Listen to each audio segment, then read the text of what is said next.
midsummer break or NatCon pause in season 2 of the OSP TV podcast, The Business of the Business. And CB, welcome back, sir. Good to see you. Back in the stew. How's your summer going? Dude, a lot of golf. Some great weather, a lot of golf. How's your game going? It's like middle ground, honestly. I feel like you're playing better than me right now from what you've been telling me. So let me give a formal OSP TV introduction to our special guest of the show today. And this man within OSP doesn't really need an introduction. Rookie rock star, sensation since opening up his business in 2023. He's made quite the name for himself. OSP's current reigning Rookie Owner of the Year, Tucker Linder, a.k.a. Big Tuck. Welcome to the show, sir. Let's go. I'm very, very excited. I watch the episodes get dropped every week, but looking forward to get on here with you guys. So I'm very, very excited. Super excited. Why don't you introduce yourself? Tell everybody a little bit about Tucker Linder, where you come from. I know you're a big-time athlete and love our business, obviously. My mom was a Division I softball coach. Not that many people know that, but she was a longtime coach at Kent State University. My dad was a wrestling coach. So sports was something that I was thrown into right out of the womb. My grandpa was actually a baseball coach at Otterbein University in Columbus. They're from Delaware area. Yep. I had a ton of friends go there. Yeah, the field's actually named after my grandpa there. So, super cool. Yeah, so growing up, I was just kind of thrown into the gauntlet of sports. You know, growing up, my plan A was to be a pro athlete. Plan B was to be a pro athlete. Plan C was to be a pro athlete. So it was just something that I was kind of thrown into and never really looked back. And you played what, both football and baseball, I think? So I was first team All-State in football and baseball in the state of Ohio, which is, you know, Ohio sports pretty good. And then basketball, I was first team All-District. So I played all three. Oh, wow. I was probably the best at baseball. And then I was pretty good at football as well. I just hated going to practice. Was never really the guy that was going to tear up the weight room. I was the guy that was kind of going to walk around. The games are so fun, though. The Friday night lights, as they say. Yep. You can't really compare it to anything else. I think one of my biggest regrets would be not trying to play football in college. Right. Because the games were so fun. When I ran into a few injuries in baseball, I thought about playing because I was getting recruited big time for football and baseball. And it's actually kind of a funny story. After my sophomore year, I had a really good year on the football team. And then I don't know if you guys are familiar with like political stuff that happens in high school sports. Oh, sure. Yeah. But my brother was 2 years older than me. He was a quarterback. And my sophomore year, he was a senior. And he actually got benched. So the coach's kid, who was a freshman, started over top of him. So my junior year, I completely... Story as old as time. Yeah, happens all the time. So where'd you end up going to school at? So I was actually getting recruited by schools all over the country. I ended up had it narrowed down to about 3 schools. It was the University of Arizona, Georgia Tech, and then Kent State University. Yep. The reason I kind of chose Kent State, they had just went to Omaha the year before, so they played really well. Probably had a lot of relationships there, comfortable there. Sure. Yeah, my mom was the coach there. A big reason that I don't really talk, this is before NIL, obviously. My mom was the softball coach, so I actually got tuition paid for. Nice. And then they still offered me a full ride to go there as well. So I was actually getting paid about $15,000 a semester to go there. Nice. You were just ahead of the game. Yeah. You were just ahead of the game. Love that. Yep. You know, with such a big sports background, you know, how similar is it to, you know, sales and business? And, you know, I would venture to say a lot of what you did in sports, you apply in your office. Is that accurate? 100%. I was blessed. So my first year at Kent State, the head coach, his name was Scott Strickland. He then took a job after my first year to, he was a head coach at Georgia for a long time. And I noticed I was good at being aware and picking some stuff up. And the way that he coached, he ran a very tight ship, I would say, Nick Saban-esque or Bill Belichick-esque. And I was able to see the success that he had. And then I had a not so good coach. I'm not going to name the school at all. I don't know if they'll see it, but I had a not so good coach to kind of see a bad example. Right. So I would say running this business in particular, I always took away, and my mom was a great coach as well. Yeah. To be able to take away how she kind of ran her teams, how my good coaches ran their teams, and compare it to what we do now in this business here. But as far as the actual business sales, I am so blessed and grateful that I found this because it really is very, very similar to sports. And I don't think I'm blessed that I could find an opportunity that is that similar to being a part of a sports team. For sure. So did you find this straight out of college, or had you had some other, career opportunities before this? Yeah, so I ended up at Marshall University. I ended up finishing my career there. I actually stayed on there and kind of took the coaching route a little bit because my mom was a coach, dad was a coach. Right. So I stayed there and coached on the baseball team for 2 years. Wasn't getting paid.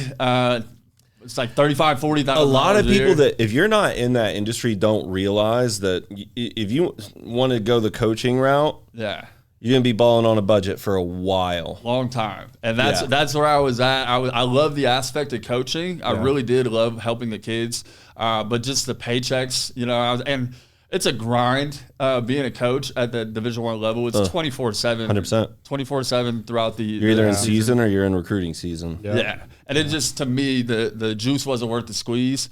So then I actually moved back up to Columbus, and I ended up getting my life insurance license. I passed my SIE Series 7 and Series 66 to become a stockbroker. And then I took a job with a company called Prudential, and it just wasn't what I thought it was going to be. I thought I was going to be the next Wolf of Wall Street. Sure. It was not like that. It was more like working in a doctor's office. Yeah.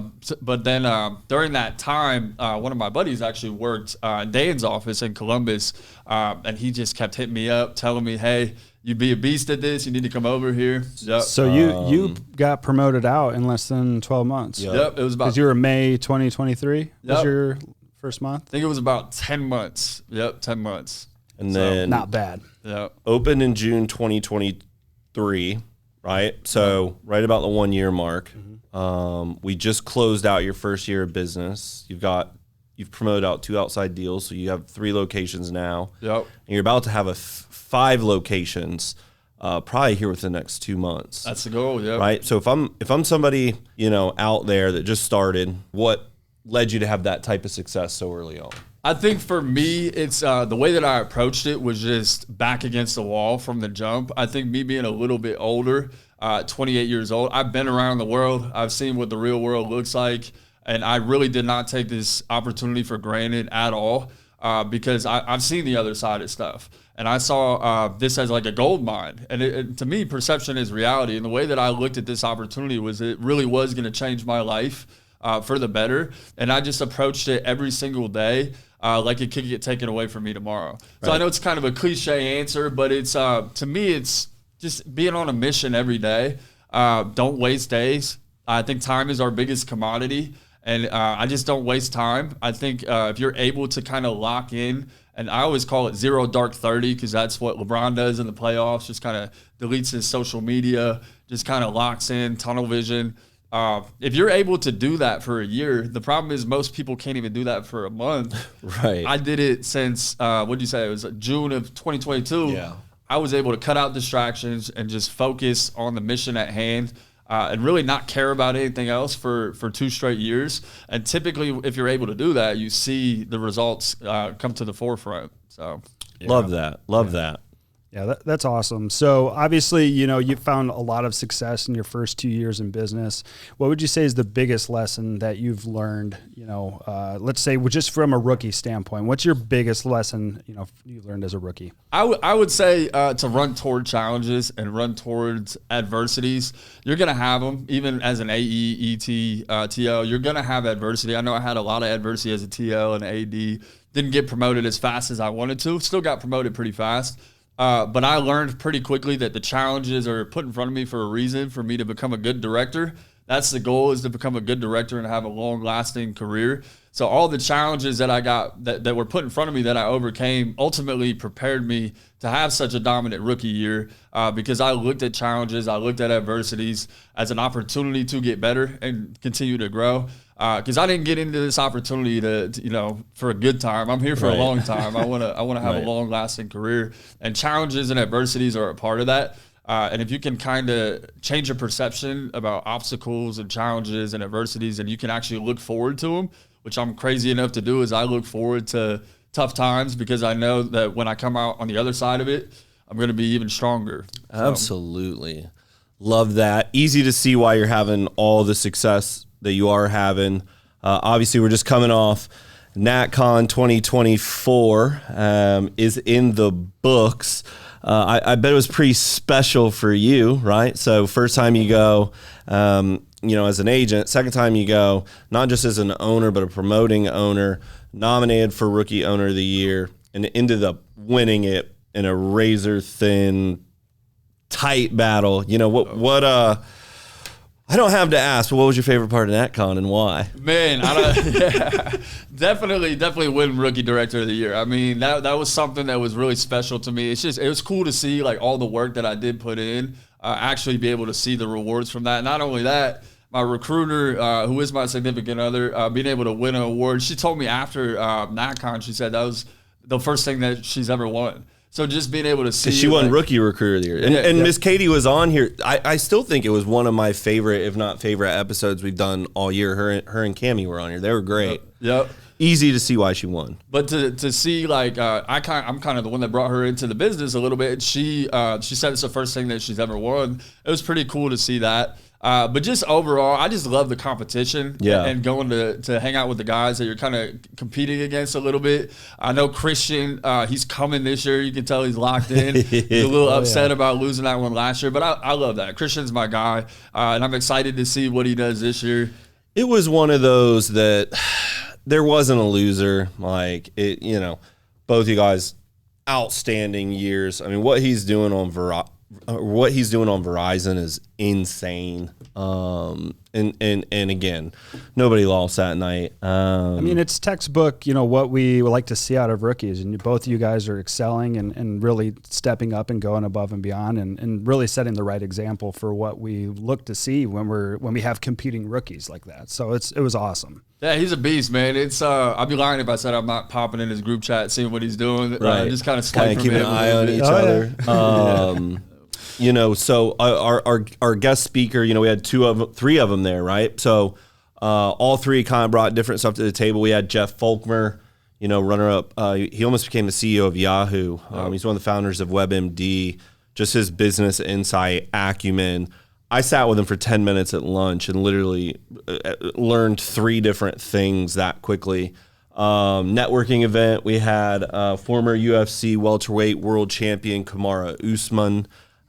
He came on the podcast, nice as they come. And then the main event, we had Alex Morton, which, all the feedback I've heard, he was everyone who's been to a couple of these favorite speaker they've ever heard. What do you think about it connected with the owners and people from our business so much? I think for me personally, he's from Columbus, Ohio. Yeah, and that's like Albany, I think. I think Bexley is where he's from. Bexley. Yeah, Bexley. So, but that was a big thing for me. And then he is very, very young, and his overall net worth is over $100 million. So I think anytime someone's net worth is that high, right, your eyes are going to open up, your ears are going to open up, you're going to listen a little bit. So I think that was a big thing, and he brings a different side of things, more so the personal development, tough mindset type stuff.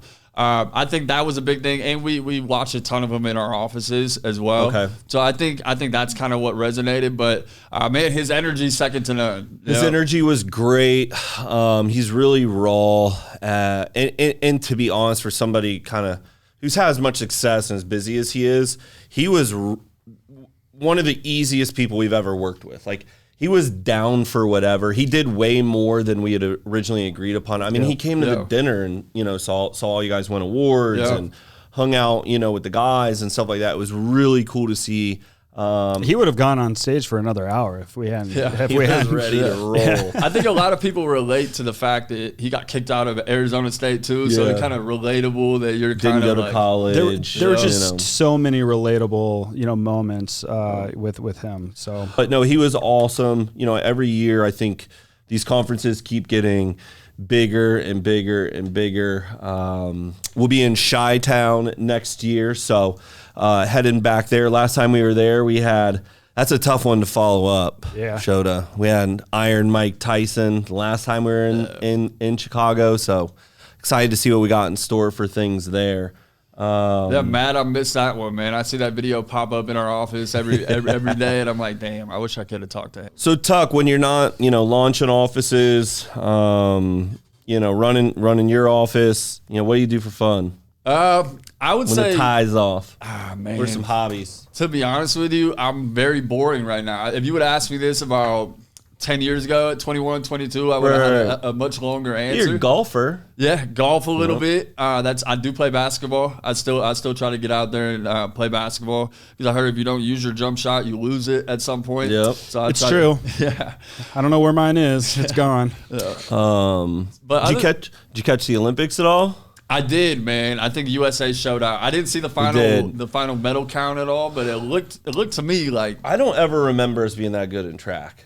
Since the Michael Johnson days, we the 90s? Dominated Yeah. track. We killed obviously it this our year. women's gymnastic team. It's just full of goats. goated. What events do you like watching? So I watch a basketball team, man. I'm a big LeBron fan. He got the MVP. Yeah. Yeah. He should have. Yep. So That's just how old is he now? 41. Is he? I don't know. He's got so he's much like gray 40, hair. It looks 41. like he has so much gray hair. I mean, I could go down this rabbit hole. I know you guys are probably Jordan guys. I'm from Akron, so I'm going to say Team LeBron from the jump. But he's the GOAT. He's the greatest of all time. I know you guys probably have something to say, but it's insane that it was pretty much recognized, I would say, at the Olympics on the men's team that he's still the best player in the world. yeah. Now, maybe he can't do it for a whole season at a time, but when it's needed, he's still the best basketball player on the planet at 40 whatever years old. That's insane. It's crazy what he's doing. It's crazy. But I use this a lot, right? You had said it. If you want to have success in our business, it's kind of like a Coke machine, right? You got to give 100%. You got to be obsessed. It's got to be the most important thing in your life. And if you follow LeBron's Instagram page, you can still tell, outside of his family, basketball dominates his life. He's obsessed with it. He loves it. He spends more time working on basketball than anything else. And you have to do that to be great at something. Yeah, I think it's a common trait between all people that are great at whatever they do is they're just really obsessed with becoming the best version of themselves. Yeah. And they're really obsessed with their craft. Kobe was the same way, even Steph Curry. I watched a video on how many shots he puts up a day. 500 shots a day, doesn't miss a day. You know what I mean? And the one thing, I even watched a video the other day because I was kind of to watch the Olympics. I watched an interview with Michael Phelps, and he said the thing that really separated him was he went 5 to 6 years without missing a single day of training, where other swimmers would take a Sunday off. He didn't miss a single day for 5 to 6 years, and then you see how many gold medals he won, and it's like that's the recipe and that's the blueprint. That's the Olympic GOAT. Well, Phelps. For sure. But that reminds me of Kobe. So remember we watched that Kobe documentary about the USA Olympics from when they brought Kobe in and everything. He elevated everybody on that team because of his work ethic, what time he was getting up to go to the gym. I think there was a story of people coming back from the club and he was just getting up and going to the gym. 4 a.m. So it's something. and then next thing you know, the next day, everybody's up early at the gym with Kobe, so, man. I think it's, I think the big thing when you're younger, it's almost like you get made fun of for going hard or caring about something a lot. When I would agree with that. Yeah, when you're in high school and you're going hard in gym class, people start to make fun of you like you're the try hard. And you go hard in practice. Some people feel weird about it. Yeah, but the crazy part is when you get older and you're actually you're working in business or you're working as those are the people that make it. Those are the people that become successful. So it's kind of like a double-edged sword where society kind of looks at you a different way when you're young if you go hard and you try hard. But then at the end of the day, that's how you become successful when you get a little bit older. So, CB, what's your favorite Olympic events to watch? So I really liked breaking. Did you like the breaking? I didn't watch it, but everybody's been talking about it. I know Shota's seen it. What is breaking? I don't even know what it is. It was break dancing. The break dancing? I have a clip pulled up. Okay. The Australian girl? Yeah. Yeah, Ray Gunn. We got to see Ray Gunn. Ray Gunn starting the conversation. Australia's Rachel Gunn, better known as Ray Gunn, didn't win any medals, but her moves launched 1,000 memes. I'm hitting the sprinkler or I'm rolling around on the floor. I got moves. She bounded around like a kangaroo. When I opened up my office, we had this contest run for like a year to go to the Olympics in London. Wow. So still to this day, I would say it's one of the top trips I've ever been on. I will say going to the Olympics, if you're a sports fan, bucket list item. My favorite is actually the shooter from Turkey, Yeah. the hitman. Didn't he just like walk up and like straight assassin I thought it was. shoot? Yeah, pretty much. He Great. got bronze, I think. Bronze or silver. Silver. But probably my favorite, especially this year, was track. First time in like 20 years, I think we got world's fastest man. Yeah. You know, Noah Lyles, which it was insanely close. He lost his qualifier. Yeah. He lost in the semis, and then he you know, I won't spoil it, but There was some you know. trash talking going on before this, wasn't there? Too? Oh, he's So he's the one that he's the called out outgoing NBA one. people. Yeah, he is the Dion of track. Yeah. What counts is when your like shoulder crosses. Yeah. It's not your head, it's not your hands, it's not your feet. That's crazy. But that's like what the Seinfeld stand-up, he's like, fastest man in the world, somebody no one knows about. It's like that little of a difference. Literally. It's crazy. Because you look, like they're right there. The guy that didn't even medal is It's like, just he's got his chest out a little bit more. yeah. Imagine training for something every day for 4 years and it lasts less than 10 seconds. Like the competition is less It's than 10 insane. seconds. Crazy. You know what I mean? You can't even compare it to You anything get like one that. shot, right? I've always said, I wonder what the nerves are of them on the line, like on the block, right? Yeah. When they're waiting. Right. In the Olympic Got final. one swing at it. Right. Crazy. You know, what are you looking forward to most the rest of the year? We got R&R coming up. I know you got an assistant director in the other room going to training right now. Your other office has an AD in there about to open up. You know, what are you excited about to close this year out? You know, I think I have a short-term goal of I want to get to regional as soon as possible. I think hopefully we can get to regional by January 1st, by the end of the year. And honestly, I like to set big goals. I think for me, I want to be a national director by next NatCon and walk on the stage at NatCon as a national director. So I think I love that. You know, right now it's just grind time. It's just put my head down and go. Obviously, I'd be lying if I wasn't thinking about going to Turkey, become a regional director and go to Turkey. So that's a big part of it. But no, it's really just what this opportunity is about, passing it on to the people that you're leading. So just seeing other people be able to accomplish what I've accomplished and be able to help them kind of change their life a little bit. That's the biggest thing that kind of keeps me going. So I think just the opportunity to help as many people over this next year. I promoted 2 deals out last year, and the goal is to continue to get better every single year. Yes, sir. So the goal is at least 4 deals this year is what I'm aiming for. So Awesome. CB, any closing thoughts? Honestly, man, we're super excited to see your continued growth. Heck of a rookie year. We're here along the way. So let's I go. would venture to say the next time the three of us will be together will be on the T box in Mexico at R&R. So I heard it. The Hard Rock. I heard it's gonna be good, man. Yes. Let's go. Now the real question is, should we go play the big boy course there? I mean, I played it last year. It's Mayakoba. Yes. Jamaica was It's on pretty my cool. list. Jamaica was a good Mayakoba view. is I a know, step I up. know. It's That Jamaica course is my where favorite. the PGA Tour used to play. Now they use it on Live. Live. But Tuck, it was a pleasure having you on. Rooting you from afar. I think regional this year is going to happen. I love that you got big goals. National by NatCon is definitely doable. And you're definitely on the right path. You know, you're a great inspiration and leader, you know, in our organization, and wish you nothing but the best. We're going to close this thing down with my team, my family, my OSP. We out of here.